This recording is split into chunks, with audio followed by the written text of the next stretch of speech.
था first order reaction में rate और कंसंट्रेशन में क्या रिलेशन है, they both are directly proportional, यानी ये ग्राफ आएगा, यहाँ कंसंट्रेशन एक्सेस और रेट एक्सेस अगर है और पावर 1 है तो स्ट्रेट लाइन आएगी y इक्वल्स टू mx। तो पहला पॉइंट आ गया, rate is directly proportional to concentration, concentration 10 गुना करें रेट 10 गुना हो जाए, then the order is first. Okay, next second point. बेटा सेकेंड पॉइंट को हम डिफरेंशियल रेट लॉ इक्वेशन कह सकते हैं। तो differential rate law equation is nothing, बस रेट की जगह dx बाई dt कर दिया मैंने और प्रोपोर्शनैलिटी कांस्टेंट k लिख दिया है, बाकी जो था जैसे था वैसे ही है। तो ये डिफरेंशियल रेट लॉ इक्वेशन आ गई, that is second point, first order की ये इक्वेशन है, नथिंग इंपॉर्टेंट। थर्ड पॉइंट बच्चों, थर्ड पॉइंट इसका जो है that is little bit more important. एक मिनट, ठीक है, ये सेकेंड पॉइंट तक हुआ है, इसको हम, ठीक है बच्चों, ये सेकेंड पॉइंट तक हुआ है, ये अभी इतना कंडेंस करके यहीं रख लेते हैं। ठीक, नाउ द थर्ड पॉइंट, हमारा जो तीसरा पॉइंट था that is integrated rate law equation. ये सबसे इंपॉर्टेंट पॉइंट था, वेरी इंपॉर्टेंट। तो बेटा ये इंपॉर्टेंट है, इंटीग्रेटेड रेट लॉ इक्वेशन। इसी चीज का लॉग लिया था, सॉरी इंटीग्रेट किया था और इंटीग्रेटेड रेट लॉ इक्वेशन आई थी। दैट इज, अगर मैं पहले ऐसे लिखना चाहूं तो लिख सकता हूं ln c is equal to ln c not minus kt। बच्चों मैंने अपने दिमाग में जीरो ऑर्डर रिएक्शन रखी हुई है, जीरो ऑर्डर रिएक्शन में पीछे लॉग लगा दे तो फर्स्ट ऑर्डर दिखती है। तो c equals to c not minus K T zero order की इक्वेशन थी। तो अगर आप भी अपने दिमाग में ये रखोगे तो गलत नहीं है, c equal to c not minus K T, और ये इक्वेशन थी जीरो ऑर्डर की, ठीक है। और इसी में अगर मैं यहाँ ln लगा दूं और यहाँ ln लगा दूं तो ये फर्स्ट ऑर्डर की बन जाती है। फिलहाल जस्ट मैंने समझाने के लिए ये वाला पॉइंट लिखा था, बाकी इससे कोई लेना देना नहीं है, ठीक है। तो ये इक्वेशन है आपकी फर्स्ट ऑर्डर की। बेटा इस फर्स्ट ऑर्डर की इक्वेशन में कई बार कंफ्यूज करने के लिए वो इसका एंटीलॉग पूछ लेते हैं। इसका एंटीलॉग क्या आया है, अगर मैं इसका एंटीलॉग लूंगा तो c equals to c not e raise to the power minus K T आएगा। तो पॉइंट टू रिमेंबर, ये वैसे कॉम्पिटिशन में ही आता है लेकिन ये भी फर्स्ट ऑर्डर की इक्वेशन का फॉर्म है कि फर्स्ट ऑर्डर की इंटीग्रेटेड रेट लॉ इक्वेशन कितनी तरीके से रिप्रेजेंट हो सकती है। ये भी फर्स्ट ऑर्डर की इंटीग्रेटेड लॉ है, ये भी फर्स्ट ऑर्डर की इंटीग्रेटेड रेट लॉ है, both are very important. Third one, बेटा अगर मैं इस पे ग्राफ ड्रॉ करने की बात करूं, इस इक्वेशन पे ग्राफ ड्रॉ कर रहा हूं, ठीक है बेटा, अगर मैं इस पे ग्राफ ड्रॉ करूं तो ये ग्राफ ऐसा आया, दैट इज ये एक्सेस हो गई ln-c, ध्यान देना ये ln-c लिखा है यानी लॉग लेके, और ये एक्सेस हो गई t, ln-c और t में ग्राफ, और माइनस k आपको दिख ही रहा है, माइनस का मतलब हो गया डिक्रीजिंग, ये ऐसा स्लोप जा रहा है, दैट इज डिक्रीजिंग ऑर्डर या माइनस k इसका स्लोप हो गया है, और ये इंटरसेप्ट यहां टकरा रहा है, ये है ln-c नॉट। तो ये फर्स्ट ऑर्डर का एक ग्राफ है बच्चों, अगर आपको याद आया हो यही जीरो ऑर्डर का ग्राफ था, द ओनली डिफरेंस इज वहां c था और ये c नॉट था। जब c और c नॉट था तो वो जीरो ऑर्डर था, और जब ln-c और ln-c नॉट आ रहा है तो वो फर्स्ट ऑर्डर है। तो पॉइंट टू नोटिस, ये याद रखना है, ये फर्स्ट ऑर्डर का ग्राफ है। तो फर्स्ट ऑर्डर का ये आया हमारा थर्ड पॉइंट। 3 पॉइंट हो गए हमारे फर्स्ट ऑर्डर रिएक्शन। हाँ बेटा, नहीं आई समझ में, क्या चीज नहीं आया बच्चे? तीनों पॉइंट नहीं आया, तीनों पॉइंट। अच्छा, मैं फिर से बताता हूँ, कोई बात नहीं बेटा, ठीक है, इसमें ऐसे कोई घबराने वाली बात नहीं है। अगर नहीं भी आए हैं तो आप टेंशन ना लीजिए, दोबारा कराए जाएंगे, ठीक है। तो फर्स्ट ऑर्डर रिएक्शन हम यहाँ पढ़ रहे हैं, एक आध बच्चा कह रहा है हमें समझ में नहीं आया, तो दोबारा रिपीट कर दे रहे हैं, हार्डली मैटर। बेटा कोई भी ऑर्डर है तो बेसिकली उसका मतलब होता है रेट से, यानी रेट और कंसंट्रेशन का जो रिलेशन होता है उसे हम ऑर्डर से डिफाइन करते हैं। यहाँ बच्चों जो n लिखा होता है ये होता है ऑर्डर। ऑर्डर का मतलब क्या है, कंसंट्रेशन अगर आपने 5 गुना की और रेट भी 5 गुना हो गया, यानी रेट और कंसंट्रेशन डायरेक्टली प्रोपोर्शनल है, तो यानी यहाँ पे ये पावर 1 है। तो अगर ये वाली पावर 1 है तो ये वाली रिएक्शन फर्स्ट ऑर्डर होगी। बेसिकली ये जो n है ये n ऑर्डर बता रहा है, ऑर्डर ऑफ रिएक्शन। तो फर्स्ट ऑर्डर रिएक्शन जब आप पढ़ रहे हैं तो आप कहेंगे रेट और कंसंट्रेशन डायरेक्टली प्रोपोर्शनल है। ये है फर्स्ट ऑर्डर रिएक्शन, मतलब जितने गुना कंसंट्रेशन करेंगे उतने ही गुना रेट हो जाएगा। अब इसका सेकंड पॉइंट क्या था बेटा, फर्स्ट ऑर्डर का सेकंड पॉइंट हमने ये पढ़ा कि आपको R की जगह लिखना है dx बाई dt। R की जगह ये वर्ड आ जाता है, रेट शुरू से पढ़ते आए हैं, rate minus dx by dt होता है, इज इक्वल टू के। अब आपकी इच्छा है यहां आप सिर्फ कंसंट्रेशन की पावर 1 लिख लें, या कुछ टीचर्स या बच्चे a माइनस एक्स लिख देते हैं, एक ही बात है। What is the meaning of a minus x? ये कोई एक रिएक्शन चल रही है, शुरू का अमाउंट a है, जब टाइम 0 था, और कुछ टाइम बाद t टाइम बाद x रिएक्ट कर गया, और अगर x रिएक्ट कर गया तो a माइनस एक्स बच्चों बचेगा, तो a minus x will remain. तो हमने a माइनस एक्स को ही मान लिया है c। बेटा ये जो a माइनस एक्स था मैंने उसी को c मान लिया, तो यहाँ c लिखा है। इसके बाद हमें यहाँ इंटीग्रेट करना पड़ता है। हमने dx के साथ ये c टर्म ले आए हैं और k के साथ ये dt टर्म ले गए, इन दोनों को इंटीग्रेट किया। आप लिमिट्स लगा के इंटीग्रेट करना जानते तो वैसे कर लीजिएगा। फिलहाल 1 अपॉन एक्स का इंटीग्रेशन log x आता है, तो 1 अपॉन c का इंटीग्रेशन ln c आएगा, ये माइनस साइन पहले से लगा है। dt का इंटीग्रेशन कंप्लीट टाइम t आएगा, तो मैंने ये t लिख दिया है। इसके साथ आएगा बेटा एक इंटीग्रेशन कांस्टेंट i। तो ये आपका कॉमन सेंस की बात है कि ये जो हमने अभी लास्ट में लिखा है i, बेटा इट इज इंटीग्रेशन कांस्टेंट। ये जो i लिखा है ये है इंटीग्रेशन कांस्टेंट। अब i की वैल्यू कैसे आएगी, ये तो कांस्टेंट है, तो हमने एट टाइम 0 रखा। जब टाइम 0 था तो c की जगह c नॉट आ जाएगा। जब टाइम 0 होता है उस समय ये इनिशियल कंसंट्रेशन होती है, जिसे कुछ बुक्स में a लिखा होता है, हमने c नॉट माना है। तो आपने टाइम 0 रखा है तो बेटा ये पूरा टर्म 0 हो गया टाइम 0 रखते ही, और इस टर्म की जगह c नॉट लिखा, तो minus L N C naught equals to I आया। ये आपके i की वैल्यू आई। अब आप चेक कर सकते हैं यहां तक i की वैल्यू आ गई। बेटा i की वैल्यू जो भी आई है उस वैल्यू को आप यहां पुटअप कर दें, i की वैल्यू इस इक्वेशन में प्लेस करिए। बच्चों जैसे ही आप i इस इक्वेशन में प्लेस करेंगे तो आपको क्या दिखेगा, minus L N C equals to K T minus L N C naught. अब मैं कह रहा हूं पूरी इक्वेशन को माइनस से मल्टीप्लाई करके लिख दो, तो L N C equals to L N C not minus K T.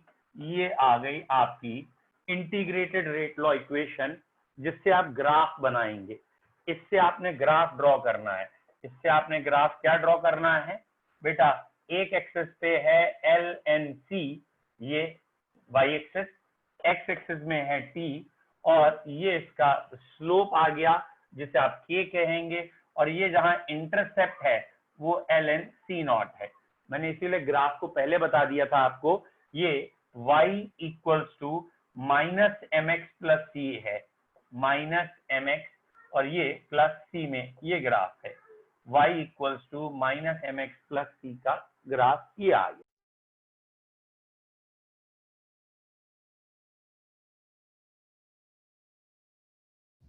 Sir आप माइक म्यूट हो ऑफ है गए, आपका। सर म्यूट हो गए आप।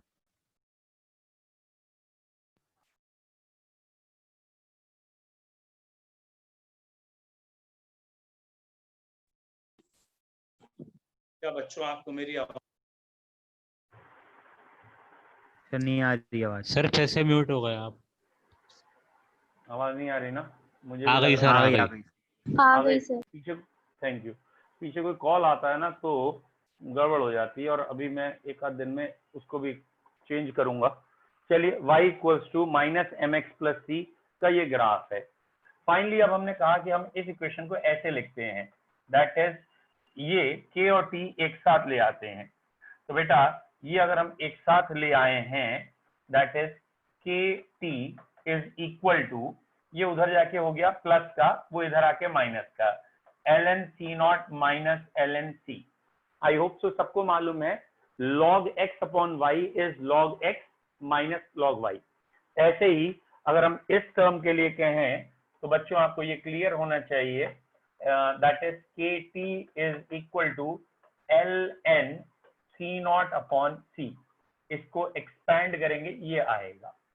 अब बेटा k की वैल्यू अगर आप लिखेंगे तो 1 upon T L N C naught upon सी।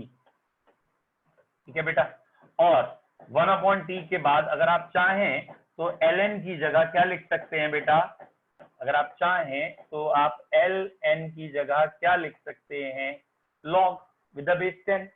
और अगर आप log विद द बेस 10 लिखेंगे तो यहाँ 2.303 से मल्टीप्लाई करेंगे, 2.303 log विद द बेस 10। ठीक है, log with the base 10 C naught by C. और ये सारे टर्म आपको एकदम क्रिस्टल क्लियर होने चाहिए क्या क्या है। फिर से इन टर्म्स को मैं अलग लिखूंगा। ऑब्वियसली सी नॉट मेन है। सी नॉट क्या है? Initial concentration. इनिशियल कंसंट्रेशन, शुरू में कोई कितना लिया है वो है सी नॉट। सी क्या है? फाइनल या रिमेनिंग कंसंट्रेशन। बच्चों जरा ये ध्यान रखना, ये रिमेनिंग कंसंट्रेशन है, कितनी कंसंट्रेशन बच गई आफ्टर टाइम टी। जो भी आपने यहाँ टाइम लिया है ना, उस टाइम के बाद कितनी कंसंट्रेशन बची है, इस टाइम के बाद कितनी कंसंट्रेशन बची है। और ये दोनों ही इंपॉर्टेंट है, एक सी नॉट और एक सी। ऑब्वियसली के तो क्लियर है, it is rate constant. Rate constant is a constant, ये तो कभी चेंज नहीं होना है, टेम्परेचर के अलावा मेनली टेम्परेचर से चेंज होना है। तो ये आपको जरा इक्वेशन है, ये जरा ध्यान रखनी है बेटा। अब बताइए क्या फिर से वो जो 3 पॉइंट मैंने अब बोले हैं क्लियर हुए आपको? मैंने 3 पॉइंट दोबारा कौन कौन से बोले हैं? ऑब्वियसली मैंने पहला पॉइंट बोला rate, rate is directly proportional to concentration, power 1 है तो वो। सेकंड पॉइंट मैंने बोला है that is differential rate law, उसमें कुछ नहीं किया, आर की जगह dx by dt लिख दिया है इक्वल्स टू k और कंसंट्रेशन की power 1। Third is most important, ये जो तीसरा पॉइंट है जो फाइनली यहां आके रुका है इस समय, that is most important and it is k is equal to 2.303 upon t log c not upon c। 2.303 एक कांस्टेंट वैल्यू है अपॉन t, मतलब मैं यहाँ ये कहना चाह रहा हूं कि ये जो है दोनों की यूनिट्स कट जाएंगी तो k की यूनिट आ जाएगी, k की यूनिट आ जाएगी टाइम इनवर्स। ठीक है, ऑब्वियसली ये डेरिवेशन है हमारे कोर्स में फर्स्ट ऑर्डर का। हाँ, अब इस चैप्टर की वेटेज आपकी 5 नंबर की हो सकती है ऑब्वियसली, तो ये डेरिवेशन इंपॉर्टेंट है आपका 2 नंबर के लिए। Is it clear? Okay, sir ये इंटीग्रेशन वाला स्टेप बता दीजिए। अभी बता देंगे बेटा। इंटीग्रेट करने, कैसे इंटीग्रेट करते हैं वो भी आपको बताते हैं अभी। ठीक है बेटा, आज जो हमने पढ़ा फर्स्ट ऑर्डर रिएक्शन पढ़ा, थोड़ा स्लो करते हैं। ये फर्स्ट ऑर्डर का पहला पॉइंट था आर प्रोपोर्शनल टू सी की पावर 1, और ये ग्राफ आया था। आर की जगह dx by dt लिखा था हमने, और k इंटू सी की पावर 1 ये आया था। तो फर्स्ट ऑर्डर का 2 पॉइंट ये थे जो सिंपल थे, और इसके बाद हमारा मेन पॉइंट आया था that is integrated rate law. और इसको इंटीग्रेशन हमने कल कर लिया था, इसलिए पहले मैंने डायरेक्ट लिख दिया था कि जैसे जीरो ऑर्डर में आया था वैसे ही फर्स्ट ऑर्डर में ये आएगा। तो ये जीरो ऑर्डर का था c equal to C not minus K T, बस जीरो ऑर्डर में आपने क्या लगा देना है? लॉग, तो ये फर्स्ट ऑर्डर आ जाएगा। अब मैंने कहा इसका एंटी लॉग लेके देखो तो ये इक्वेशन दिखेगी, ये वाली इक्वेशन एंटी लॉग की थी, और जो ऊपर टिक लगा के उससे ये ग्राफ बना है, y equals to minus M X plus Y equals to minus M X plus C में, और यही ग्राफ जीरो ऑर्डर का था तो मैंने ये लिख के दिखाया था। बस जीरो ऑर्डर में लॉग नहीं है, इसमें लॉग है। इतना करने के बाद मुझे लगा था आपको समझ में आ गया है, लेकिन एक बच्चे ने कहा भाई मुझे तो तीनों पॉइंट समझ में नहीं आए। तो कोई दिक्कत नहीं है, लेकिन फ्रैंकली बताना पड़ेगा तभी मैं दोबारा समझा पाऊंगा ना। तो मैंने स्टार्टिंग से किया कि रेट और कंसंट्रेशन ये डायरेक्टली प्रोपोर्शनल होते हैं, यहां से ऑर्डर बताते हैं, और यहाँ n की वैल्यू 1 है क्योंकि हम फर्स्ट ऑर्डर पढ़ रहे हैं, तो रेट और कंसंट्रेशन डायरेक्टली प्रोपोर्शनल आएंगे। रेट की जगह dx/dt लिखेंगे इक्वल्स टू k कंसंट्रेशन। कुछ लोग कंसंट्रेशन को a माइनस एक्स लिख देते हैं, उसको दिखाया कैसे। a से b इक्वेशन है, टाइम 0 पे a है, टाइम t कुछ समय बाद x रिएक्ट कर दिया तो a माइनस एक्स बच गया, और a माइनस एक्स को ही मैंने c लिखा है और a को c नॉट। तो इंटरचेंज किया है, इंटरचेंज करके इंटीग्रेट किया है। बच्चे ये स्टेप आप पूछ रहे हो शायद इंटीग्रेट का। बेटा what is the meaning of integration, ये आपको पहले थोड़ा सा मैथ्स का टर्म समझना है। दो वर्ड है, एक डिफरेंशिएशन, एक इंटीग्रेशन।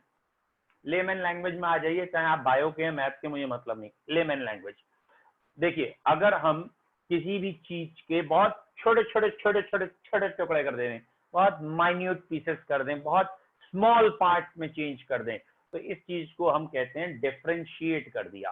तो वो जो डिफरेंशिएट किया है, जिसमें बहुत माइन्यूट टू माइन्यूट लेवल पे चले गए हैं, ठीक है। जैसे अगर ये एक स्ट्रेट लाइन है और इस नहीं है स्ट्रेट लाइन, अच्छा ये तो रिवीजन चल रहा था तो अभी नहीं आएगा। तो एक स्ट्रेट लाइन है, उसमें हमने एक बहुत माइन्यूट सा पार्ट कट कर लिया, तो वो डिफरेंशिएशन कहलाता है। अब इसी माइन्यूट के पार्ट से पूरी लाइन देखनी है, यानी इसी माइन्यूट पार्ट को बार बार जोड़ते जाएं जोड़ते जाएं जोड़ते जाएं तो पूरी लाइन तैयार हो जाएगी। ये इंटीग्रेशन है, मतलब फाइनल तक ले जाना, फुल कर देना, वो इंटीग्रेशन है। टुकड़े डिफरेंशिएशन है। सिंपल भाषा, सॉलिड स्टेट जो बच्चे पढ़ चुके हैं, जो पूरा क्रिस्टल बन के दिखता है वो इंटीग्रेटेड फॉर्म होती है, वो कहलाती है स्पेस लैटिस। और जो सबसे छोटी चीज है जिसके रिपीट होके सब बने थे, वो था यूनिट सेल। तो basically unit cell is a differentiation form and the crystal lattice is integrated form. अब इसके कुछ फॉर्मुलेस बन रखे हैं कि हमें डिफरेंशिएशन कैसे करना है, इंटीग्रेशन। तो मैथमेटिक्स के बच्चे तो बहुत अच्छी तरह से जानते हैं फॉर्मूलाज क्या है।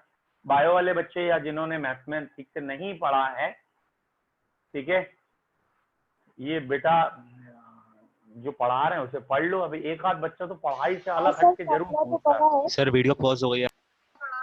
हाँ ये हुई ना बात। तो पढ़े हैं। सर नहीं है वीडियो हाँ ठीक पॉज। है, मैं उसी को अभी आ रहा हूँ, बता रहा हूँ। ठीक है, वीडियो पॉज है या दिख रही है?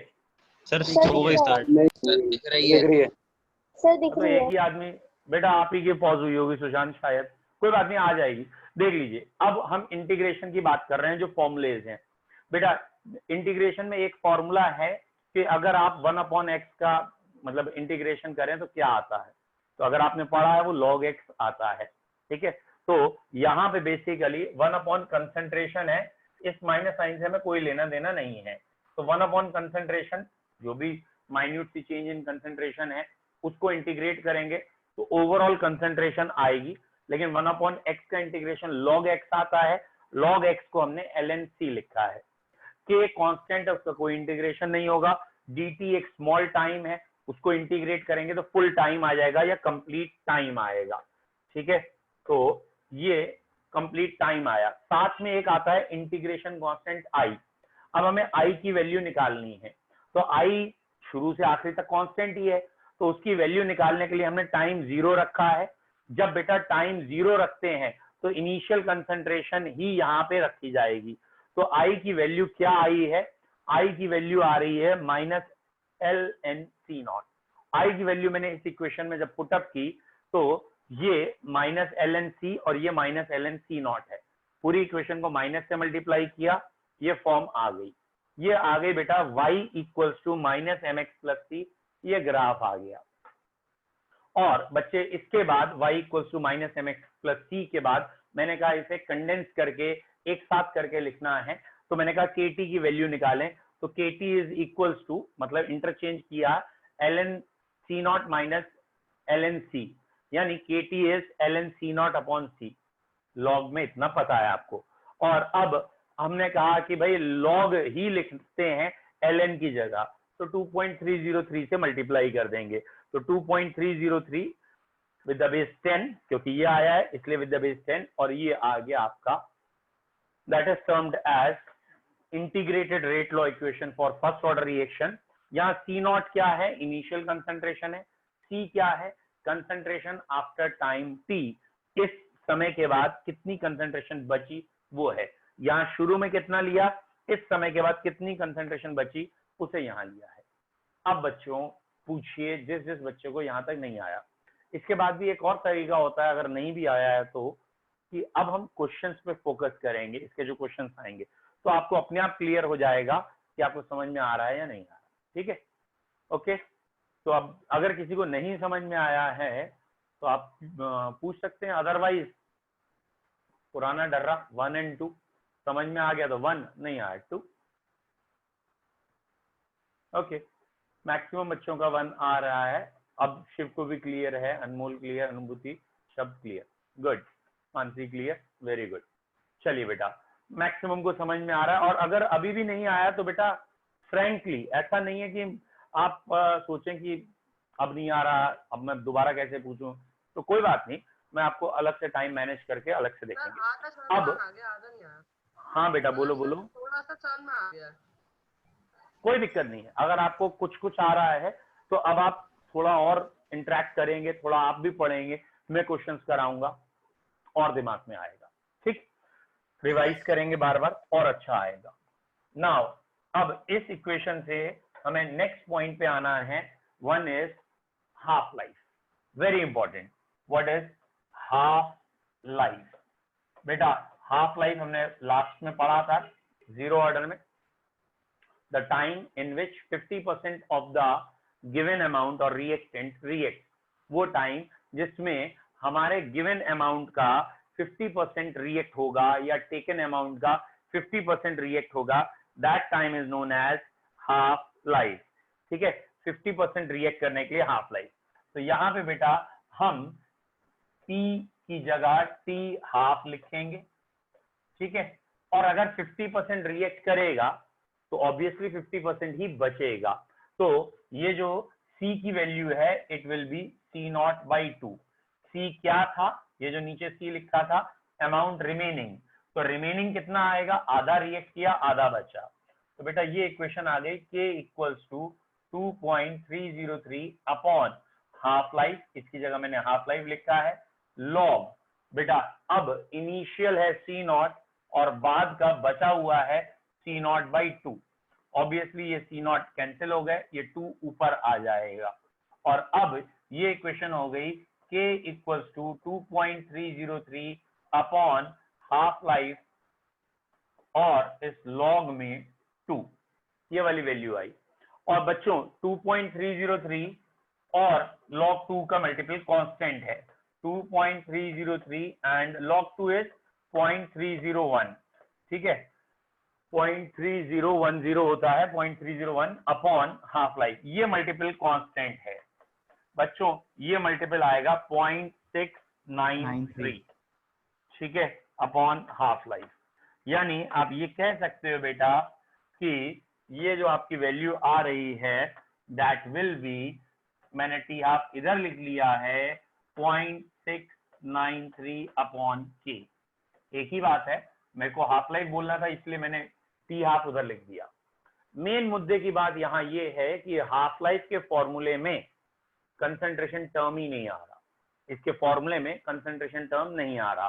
तो यहाँ पे मेन पॉइंट ये आया है बेटा, हाफ लाइफ इज कांस्टेंट, ये कांस्टेंट है and independent on initial concentration. What is the meaning of initial concentration? कि आप शुरू में 100 मोल ले लो, 100 का आधा हुआ 50 हो गए या 5 मिनट लगे, फिर बेटा 50 का आधा हुआ 25 हो गए, यहाँ पे भी 5 मिनट ही लगेंगे। 25 का आधा 12.5 हो गए, यहाँ पे भी 5 मिनट लगेंगे। बेटा फर्स्ट ऑर्डर की हाफ लाइफ कांस्टेंट है, तो चाहे अमाउंट कुछ भी हो, वो जो भी अमाउंट है उससे हाफ होने में, आधा होने में आपका टाइम कॉमन लगेगा, कांस्टेंट लगेगा, वो टाइम चेंज नहीं होगा। Such reactions are known as first order. तो फर्स्ट ऑर्डर पहचानने का एक तरीका हो सकता है आप हाफ लाइफ से पहचान लें। पूछो बेटा शिव। सर अगर डिपेंड कर रहा होता तो फिर क्या होता? तो कोई और ऑर्डर होगी। कॉमन सेंस है, अच्छा, हम फर्स्ट ऑर्डर पूछ रहे हैं या पढ़ रहे हैं, तो फर्स्ट ऑर्डर में हाफ लाइफ कंसंट्रेशन पे डिपेंड नहीं कर रहे। ठीक है, और अगर ये फर्स्ट ऑर्डर रिएक्शन होती तो हाफ लाइफ और कंसंट्रेशन डायरेक्टली प्रोपोर्शनल होते। तो आपको याद आ जाएगा बेटा, अभी हम एक और हेडिंग लिख लेंगे, वैसे मैंने वो पहले लिखा दी है कि terms depending on order of reaction, या बुक की भाषा में बाय ऑर्डर, या how can we find order of reaction. Sir आपकी आवाज कट रही है। बेटा बाकियों के लिए भी कट रही है या खाली इनके लिए? सर सही आ रही है, सही आ रही है, बिल्कुल सही आ रही है। बीच बीच में कट बेटा रही है। अब तो मैंने स्पेशली एक नया रिलायंस जियो फाइबर लगवाया है, आज मैं उसी से पढ़ा रहा हूँ, और होपफुली अब सही आनी चाहिए। ठीक है, तो होपफुली आपको अच्छी सर्विस प्रोवाइड हो रही होगी, मे बी। चलिए, अगर कट भी रही है तो थोड़ा सा मैनेज करिए, रिकॉर्डिंग से देखिएगा फिर। ठीक है, तो बच्चों लास्ट हेडिंग अब हमारी जो हुई, दैट इज फर्स्ट ऑर्डर की हाफ लाइफ। तो फर्स्ट ऑर्डर की हाफ लाइफ कांस्टेंट होती है, वो कंसंट्रेशन पे डिपेंड नहीं करती है। नेक्स्ट पॉइंट नंबर 4th और 5th व्हाटएवर। ठीक है, हाफ लाइफ का अगला पॉइंट है यूनिट ऑफ के। यूनिट ऑफ के, तो आप किसी भी फॉर्मूले से निकाल सकते हैं यूनिट ऑफ के। मुझे हाफ लाइफ का फॉर्मूला अच्छा लग रहा है, मैं उससे निकाल दे रहा हूं। ये है हाफ लाइफ का फॉर्मूला, और बेटा इस फॉर्मूले में अगर मैं इसकी यूनिट निकाल रहा हूं तो कॉमन सेंस है, ये तो कांस्टेंट है, ये तो यूनिट लेस टर्म है, खाली टाइम की यूनिट आएगी। टाइम की यूनिट सेकंड, मिनट, आवर कुछ भी हो सकती है। तो यूनिट ऑफ के में सिर्फ और सिर्फ टाइम इनवर्स आ रहा है, टाइम की पावर -1 आ रही है, चाहे वो हाफ लाइफ है या कोई भी टाइम है, टाइम की पावर -1। तो it may be second inverse, it may be minute inverse और व्हाटएवर। ठीक है, इट इज यूनिट ऑफ के। तो अब हमारे 5 दोबारा अगर हम लिखें कि क्या क्या पॉइंट हुए हैं नटशेल में, तो पहला पॉइंट हुआ है रेट और कंसंट्रेशन डायरेक्टली प्रोपोर्शनल अगर है तो ऑर्डर 0 है। सेकंड पॉइंट हुआ है जो डिफरेंशियल रेट लॉ है वो ऐसा लिखा जाएगा, ये डायरेक्ट पूछा जाता है इसलिए मैंने लिखा है। और थर्ड पॉइंट हुआ है इंटीग्रेटेड रेट लॉ की इक्वेशन, ये थोड़ी इंपॉर्टेंट है, LNC equals to LNC0 minus KT। इस पे भी एक ग्राफ, इस पे भी एक ग्राफ।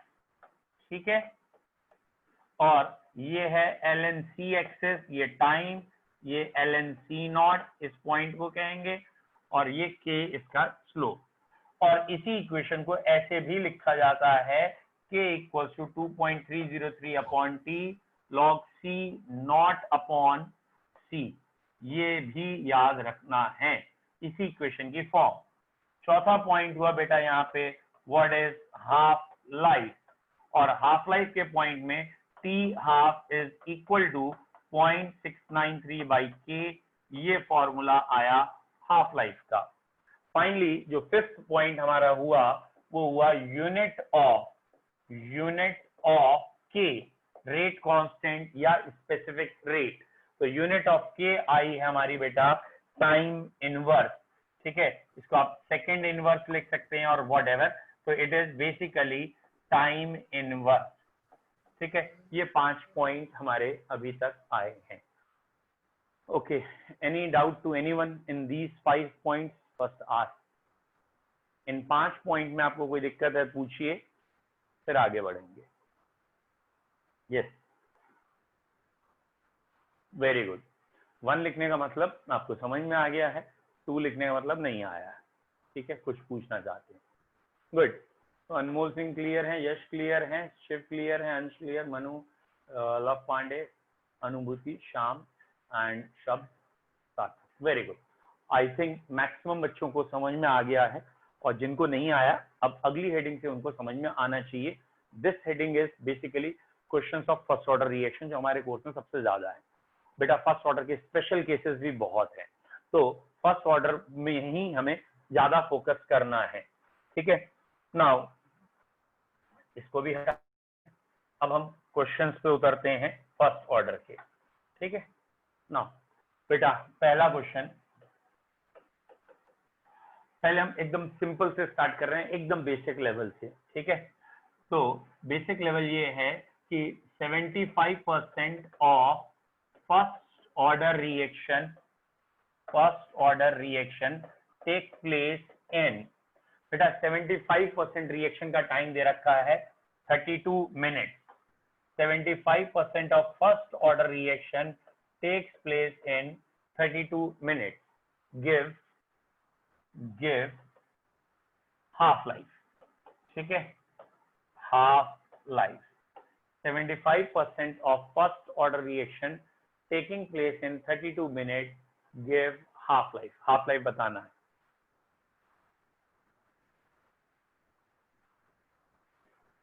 आप अटेम्प्ट कर रहे हैं, करिए। चलिए पहला क्वेश्चन है इसलिए मैं इसका सोल्यूशन आपको बता रहा हूं। फर्स्ट क्वेश्चन है, बता दिया जाता है। बेटा क्वेश्चन में ये कहा गया है it is first order reaction. फिर सेकेंड थिंग कही गई है 75% और 50% में रिलेशन बताना है। 75% और 50% का रिलेशन क्या है? दो तरीके हैं। पहला है सिंपल लॉजिक। सिंपल लॉजिक है 75% is 2 times of half life, that is simple logic, वो भी प्रूव करेंगे। दूसरा तरीका है प्योर मैथमेटिक्स, वो भी एक एक सेकेंड की है। बेटा हमने k का आंसर निकाला है, k is equal to 2.303 upon t 75% log. बेटा अगर हमने कहा 75% रिएक्ट कर गया तो आपने 100 लिया था और बचेगा 25%। इसमें बच्चे गलती करते हैं, यहाँ 75% लिखा है तो 75 रिएक्ट कर गया है, बचा है 25। ये जरा ध्यान रखना, ये बचा 75 नहीं है। Now the second thing is, दोबारा k निकाल रहे हैं, k की वैल्यू 2.303 अपॉन t हाफ। आपकी इच्छा है आप log 2 डायरेक्ट लिख दीजिए या आप 100 अपॉन 50 या जैसे चाहें लिखें, ये आ गया। ऑब्वियसली दोनों एक ही रिएक्शन के लिए हो रहे हैं। एक रिएक्शन में जब तक टेम्परेचर फिक्स है k का आंसर सेम आएगा। k का आंसर इस कंसेंट्रेशन पे डिपेंड नहीं करता, k only depends on temperature या कैटलिस्ट। तो फर्स्ट और सेकंड में k सेम है, और अगर k सेम है बच्चे तो लेफ्ट और राइट को इक्वेट कर दीजिए। दूसरा तरीका ये है, अगली बार से ये भी नहीं करेंगे हम, बेटा अगली बार से इतना भी नहीं करेंगे। बच्चों क्लियर है क्यों नहीं करेंगे? क्यों नहीं करेंगे? अरे भाई जब हमें इक्वेट ही करना है तो दो बारी क्यों लिखें, एक ही क्वेश्चन में लिखेंगे। तो अगली बार से बेटा मैं ये करूंगा 2.303 upon t 75% log 100/25 is equal to 2.303 t 50% या हाफ लाइफ log 2। इन दोनों को आमने सामने ही लिख देंगे। अच्छा मैंने 0.693 इसलिए नहीं लिखा कि मुझे ये काटना था, इसलिए नहीं लिखा। 25 4 टाइम्स 100 होता है। हाँ बेटा आंसर इजी है। 25 4 टाइम्स 100 होता है, ये log 2 का स्क्वायर आ जाएगा, और log 2 के स्क्वायर में भी 2 log 2 लिखेंगे। तो बेसिकली इसे हम 2 log 2 लिखेंगे ना, ठीक है। तो मैं इसको ऐसे लिखूंगा, लेफ्ट हैंड साइड को बेटा, लेफ्ट हैंड साइड को 1 अपॉन t 75% और साथ में 2 log 2, और राइट हैंड साइड को log 2 बाई t हाफ। बेटा log 2 भी चला हुआ था, और यहां से एक जनरल फॉर्मूला आ गया, t half is equal to, check करिए, t 75% is equal to 2 times of half life आएगा। t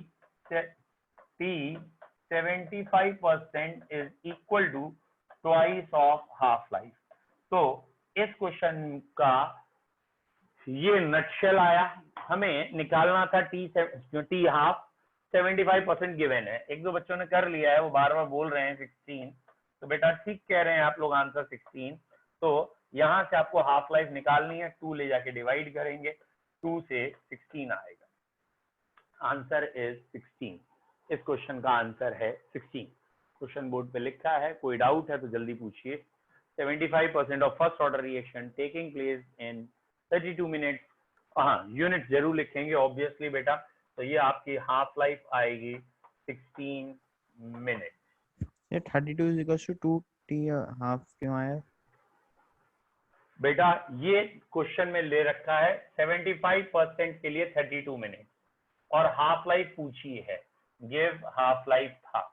तो मेरे बच्चे 75% का टाइम दे रखा था 32 मिनट और 75% इज 2 इंटू टी हाफ था, इसलिए टी हाफ की वैल्यू में 2 डिवाइड हो।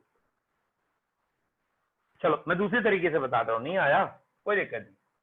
देखो बेटा इसका लॉजिक मेथड क्या है। लॉजिक मेथड ये है बच्चों, कलर चेंज कर लेता हूँ, शायद उस कलर में तुम्हें कम समझ में आ रहा है। ठीक है, ये है बेटा हमारे पास कोई भी चीज 100 मोल्स या 100 ग्राम, पहली हाफ लाइफ हुई, ये लॉजिक बता रहा हूँ। फर्स्ट हाफ लाइफ हुई तो ये 50 रह गया, 100 लिया था 50 चला गया, 50 रह गया। बेटा एक और हाफ लाइफ हुई, सेकेंड हाफ लाइफ हुई, सेकेंड हाफ लाइफ के बाद ये 25 बचा एंड सो ऑन आगे भी। तो बेटा अगर मैं इनिशियल से यहां तक आया हूं तो इनिशियल से यहां तक आने में कॉमन सेंस 75% मेरा रिएक्ट कर गया है। इनिशियल से यहां तक आने में 75% रिएक्ट कर गया है। और बच्चे अगर ये 75% रिएक्ट कर गया है तो 75% रिएक्ट कराने के लिए 2 हाफ लाइफ लग गई हैं और फर्स्ट ऑर्डर रिएक्शन की हाफ लाइफ कांस्टेंट है, ये बच्चे चेंज ही नहीं होती।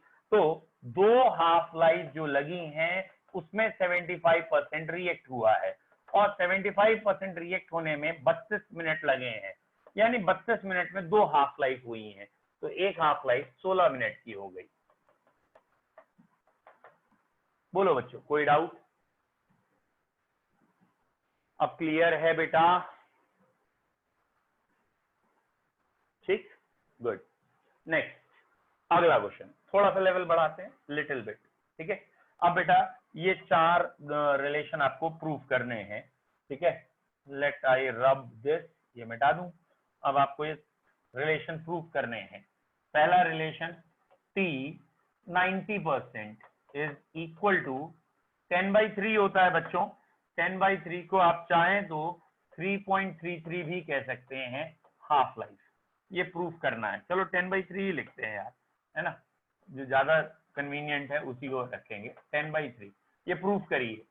T 99% is 20/3 half life and बेटा T 99.9% इज 30/3 को 10 हाफ लाइफ कह देते हैं। ये 3 रिलेशन है, you have to prove these 3 relation. इन 3 रिलेशन को आप सॉल्व करिए, प्रूव करके दिखाइए। I am giving you 2 minutes.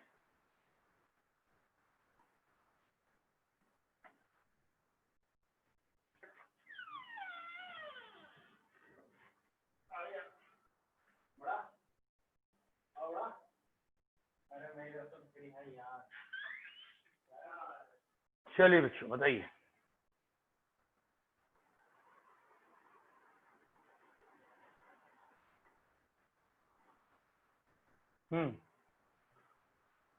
मैं करके दिखाता हूँ फिर आपको।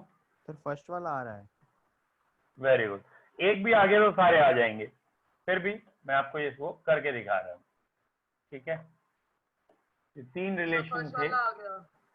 वेरी गुड बेटा, अगर आपसे एक भी आ गया ना तो इसका मतलब सारे आ गए आपको। देखिए बेटा पहला रिलेशन T 90% वाला, तो एक तरफ लिखा मैंने 2.303 upon T 90% is sorry 90% log 100 लिया, 90 चला गया, 10 बचा। ठीक है, ये वाला वैल्यू जो 10 है ना, ये कायदे से पुटअप करनी है।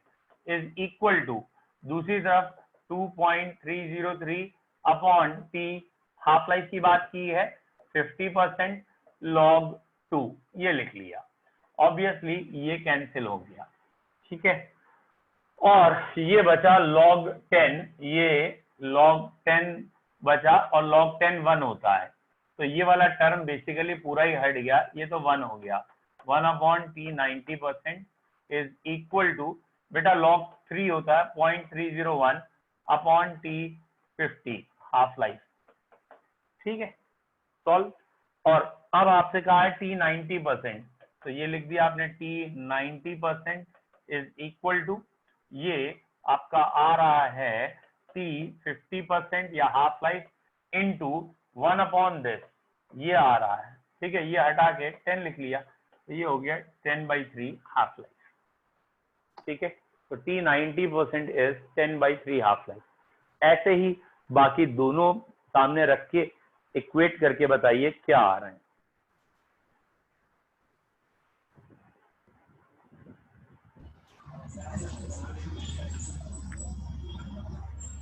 बोलिए बेटा, क्लियर है? अरे भैया रो गए सारे। थोड़ा सा जोर से बोलिए। Sir done. सर सारे हो गए। Very good, very good. हाँ ठीक है।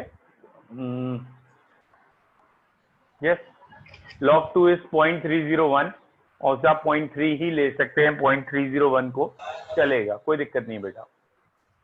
तीनों हो गए। अब एक रिलेशन थोड़ा सा फिर टफ कर लेते हैं, ये अगर आपको आ गए हैं।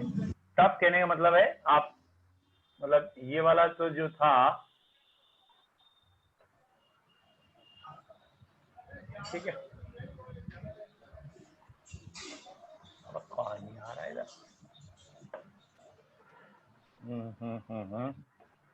बेटा अब ये रिलेशन आप खुद करके दिखाएंगे। Give relation between t 40% and t 80%।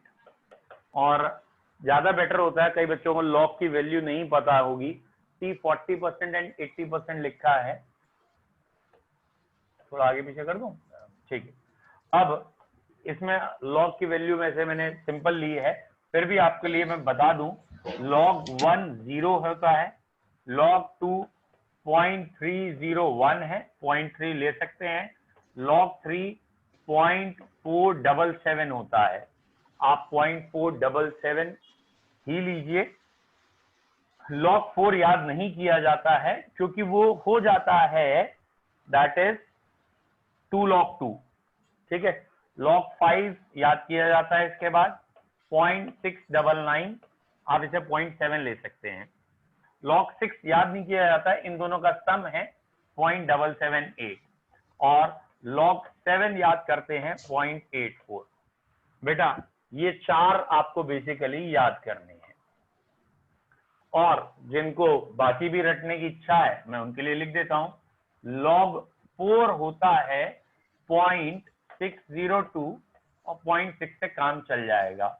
log 6 होता है 0.778, log 8 होता है 3 log 2 ना, 0.903, और log 9 होता है 0.95, ये है। तो log 10 1 होता है, ऑब्वियसली मैंने सारी वैल्यू लिख दी log 1 से 10 तक की, लेकिन कॉमनली हमें यूज नहीं करनी होंगी ये वाली वैल्यू, ये बहुत इजी है, समझ में आ भी सकती है, ठीक है। सर हमें t 40% और t 80% में रिलेशन बताना है। Yes, good. Give relation between t 40% and t 80%।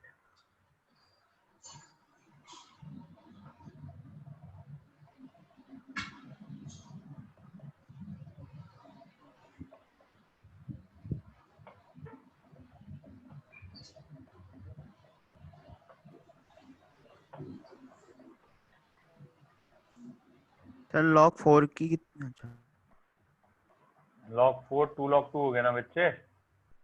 अबे यहाँ कहाँ नहीं आ रहे यार।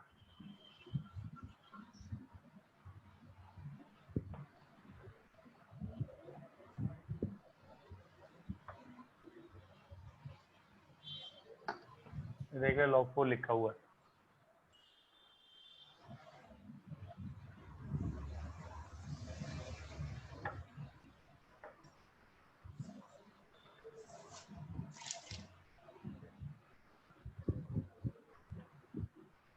ठीक है, क्या रिलेशन आया बच्चों?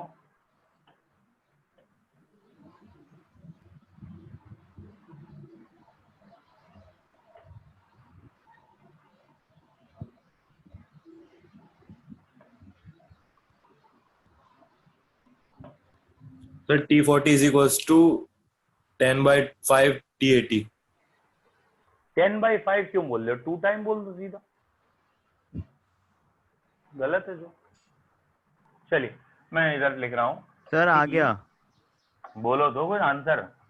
Sir T80 is equals to 70/97 T20। 70/97 गलत है। क्यों गलत कह रहा हूँ? क्योंकि बेटा T80% जो है 40 से कहीं ज्यादा आएगा, लगभग 3 टाइम्स के आसपास आएगा, और 70/97 तो 1 से भी कम है। चलिए एक बार मैं प्रूफ करता हूँ, फिर मैं आपसे डिस्कस करता हूँ। चलिए मैंने यहाँ लिख लिया है 2.303 अपॉन T40, और T40 लिखने के बाद मैंने यहाँ लिखा 100 और यहाँ लिखना है 60।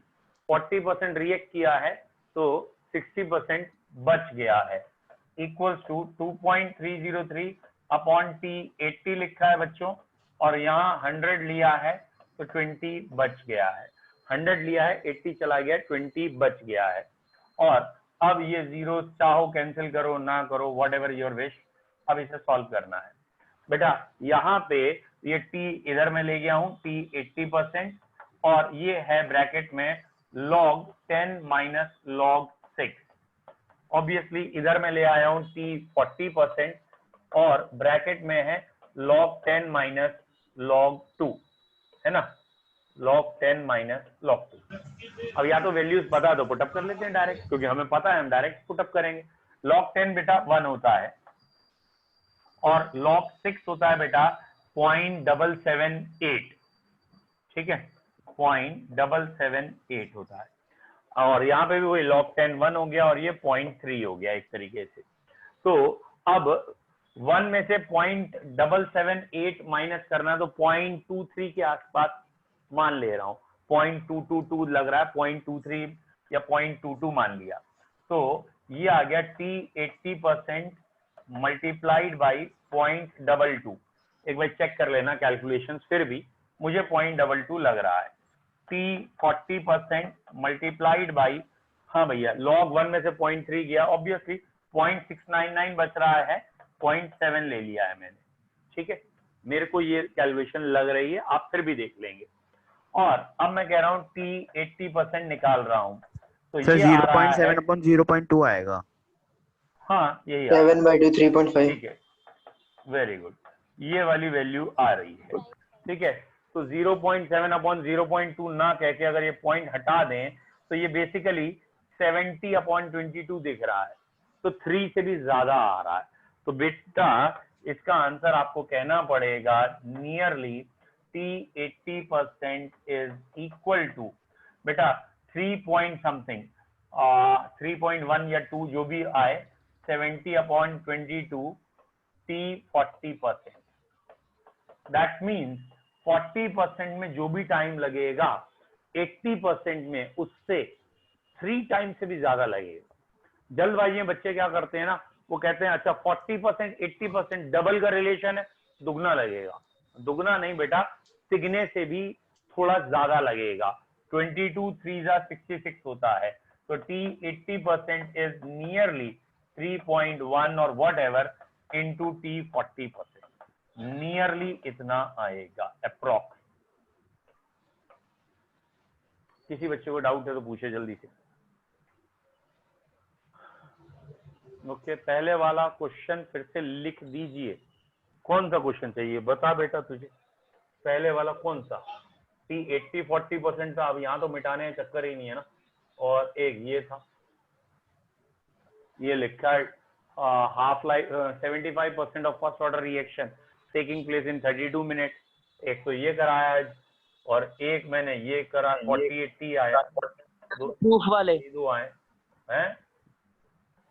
सर बोल जो अपने बेटा। 3 क्वेश्चन प्रूफ वाले वो वाले प्रूफ वाले 3 क्वेश्चन, वो तो डायरेक्ट याद करने के लिए, चलिए अभी दिखाता हूँ कहाँ है वो भी। ओके, कहाँ गए भाई? हाँ, ये रहे 3। दैट इज, चलो मैं इसे दोबारा यहाँ से पिक कर लेता हूँ, 1 मिनट रुक जाओ, है ना, ये वाले थे। और इसको मैं यहीं बड़ा करके देखें। अच्छा,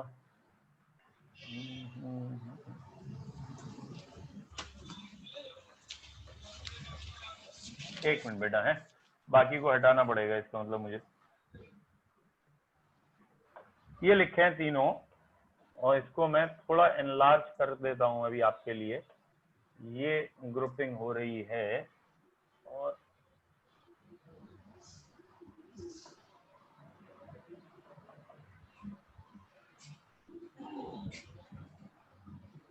हो जाए एनलार्ज।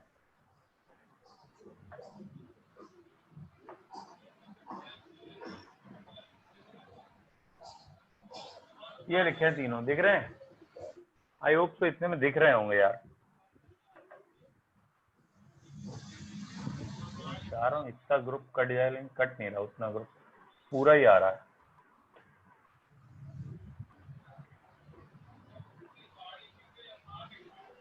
दिखा बेटा? Yes sir. अब तो देखी जाने चाहिए तीनों, और कितनी मेहनत कराएगा। ठीक है बच्चों, तो ये हुआ फर्स्ट ऑर्डर के बारे में इतना। चलिए बेटा, इतना ही रखना है आज की क्लास में। Have a nice time. मेरी अगली क्लास है। Thank you sir. Okay okay बच्चों, बाय बाय।